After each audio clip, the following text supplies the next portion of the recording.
So I've been using the Instax Mini Evo Cinema for a few weeks now, and since the announcement I was super excited because finally we get to have a modern hybrid camera that looks like a Super 8 retro camera style that we can shoot videos like this.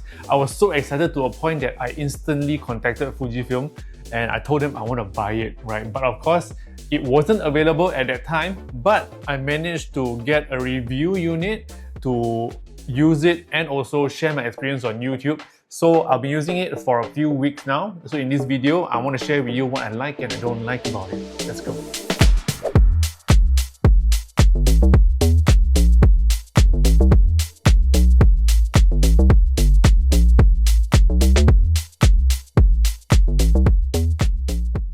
What's up guys, Jason Smashpop here. So before this, I've been using the Instax SQ40, which is this one here.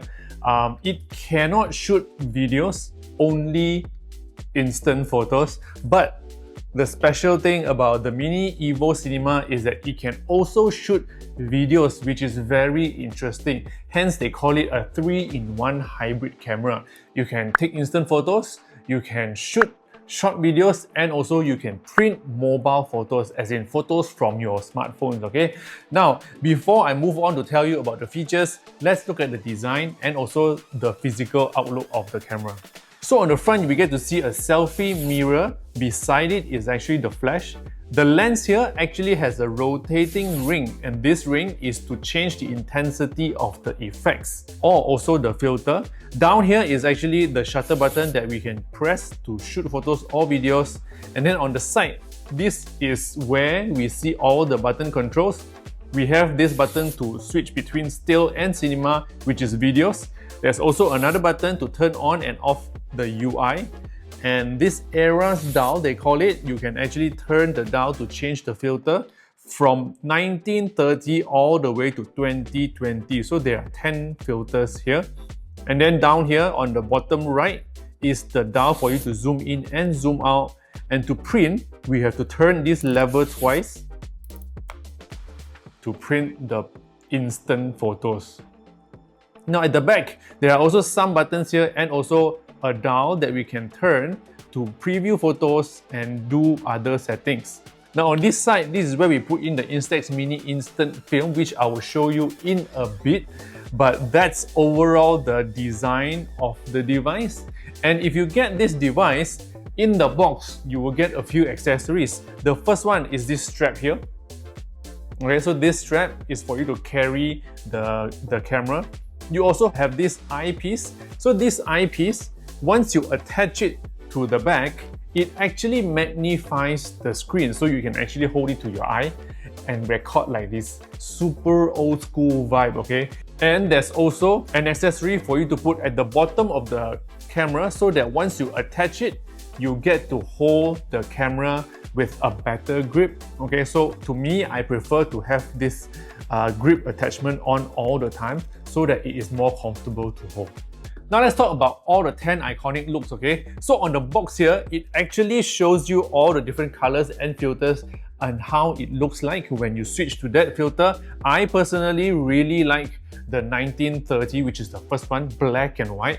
And sometimes it will have this effect whereby your video will jitter a bit. And in case you're not aware, if you're using this filter to shoot videos, the microphone will also mimic the old school camera vibe whereby your voice will be distorted a little bit to match the whole vibe.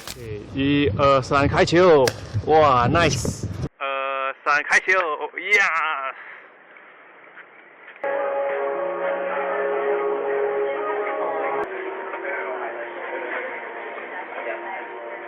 And then if you want it to be a little bit more modern, you just push it all the way down.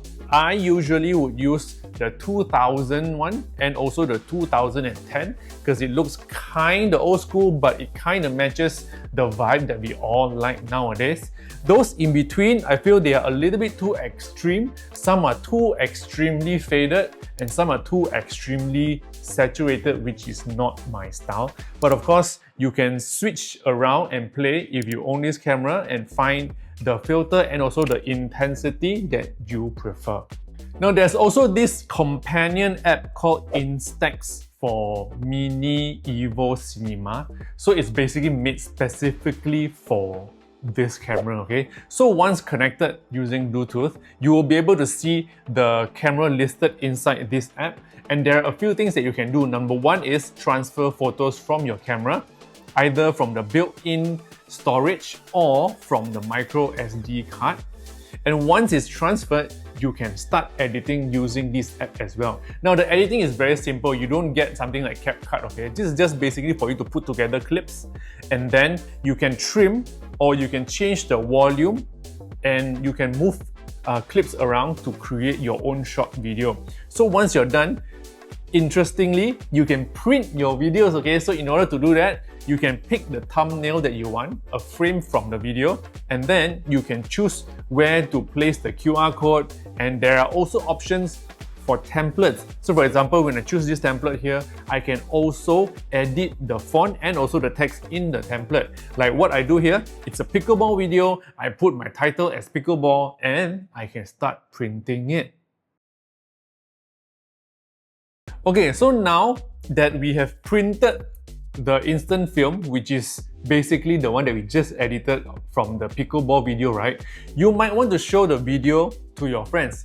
Hence, you need to use your phone camera to scan this QR code. And once you're done, it will actually open a website, alright? And then the website will show the video, and you can play it using the video player which is within the frame. So interesting. So that's the whole social sharing part of it. They are merging the physical thing and also digital at the same time, okay? So not just the camera is hybrid, the execution of the instant film is also kind of hybrid. Now, other than that, you can also use the app to shoot yourself via remote control, remote wirelessly control of the camera. So all you need to do is tap on this button, it will then launch this live view camera. Then you can place your camera somewhere, and then you will be able to preview the screen and take photo or video from your phone. So it's also kind of convenient. So those were all the features that you should know, what it can do, and also how special it is compared to other cameras in the market. Now, there are also a few things that I don't really like, or something that pulls me back from actually buying this camera. Now, number one, photos and also videos seems to be a little bit not as sharp as I expected it to be.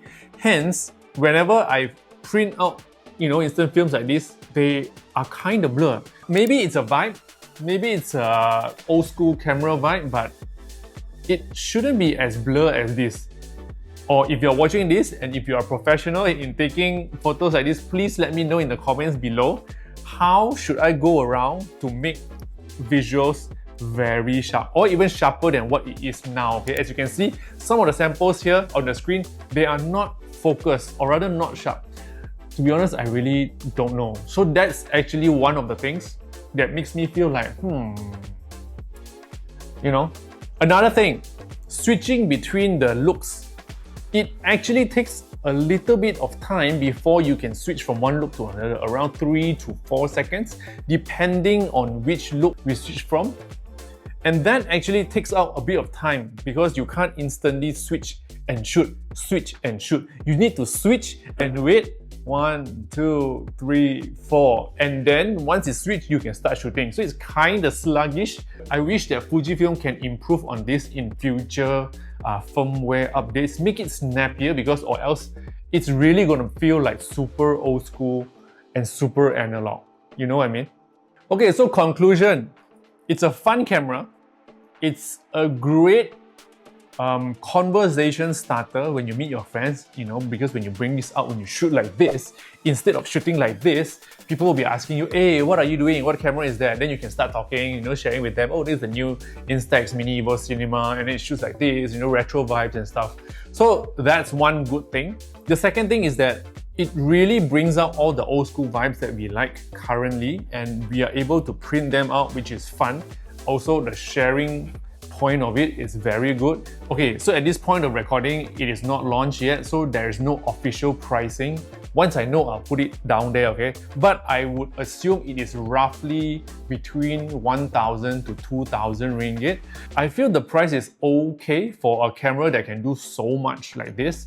But you also need to understand that the printing needs instant films like this, okay? And the packs, okay, you need to buy them separately, and also that costs money. It really depends how many photos you want to print on a day-to-day basis, because it can be kind of pricey to, you know, have this around and shoot photos. But of course, you don't necessarily have to print them. You can always shoot them, transfer them to your phones, and just view or share them from the app, which is also okay. You know, you don't really have to print them. This is just an additional option for you to print them if you want your photos to be given to your friends or your family. So that is some stuff that I can share with you. Some good points, some points of considerations after using this Instax Mini Evo Cinema for a few weeks now. Let me know what you think. Also, if you really have tips on how to take better instant film photos and also videos, let me know in the comments below. And yeah, that's it. If you love this video, subscribe, press the button below, share this video with your friends, and also follow me on all social platforms. My name is Smashpop, and I'll see you in the next video. Yo!